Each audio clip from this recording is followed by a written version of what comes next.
So this big grass-like tuft, there's actually two of them there, is either Carex secta or Carex virgata. I can't tell the difference without the seed head. With the seed head, it's very distinctive. Carex virgata seed heads go straight up, whereas Carex secta seed heads flop off to the side. But otherwise, to me, they look indistinguishable. These are two very common sedges used often in restoration work. They are both very tolerant of a wide range of conditions. They can both tolerate it quite wet, well, very wet really, permanently inundated essentially, so permanently wet ground. But they can also tolerate it quite dry, so they often get used in like stormwater management plantings and things like that, where the sites get flooded heavily for a few days and then slowly drain away. They're also often just used in general wetland restoration because they're such safe plants to plant, and they form these quite umbrella-like sort of growth forms, so they're pretty good at suppressing weeds underneath them, and then birds and things can sort of forage around underneath them under the canopy that they provide. They both actually also, when they get older, start to grow little trunks.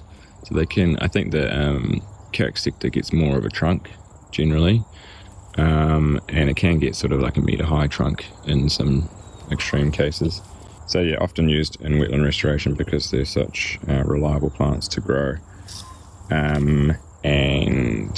But often ultimately a wetland, like the target vegetation long term for wetlands, if you're trying to restore it back to what it once was, it would have been a forest ecosystem. So it's kind of like a intermediate vegetation type where we get these sedges and things creating a native cover, and in the long term try to replace them with trees and shrubs that will form the long term vegetation type. But because wetlands are such difficult sites to restore, sometimes it's necessary just to get a fairly successional vegetation type in there established, and then slowly replace those with trees and shrubs.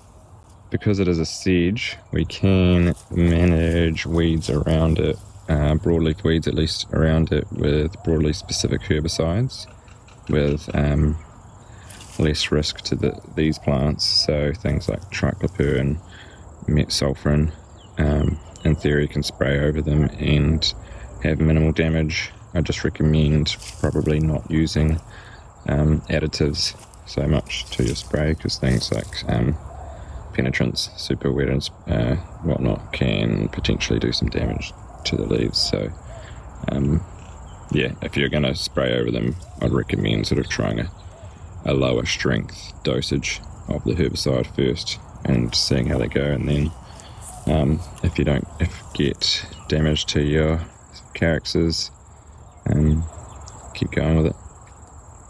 I'll leave it there, but any questions or comments, pop them in below.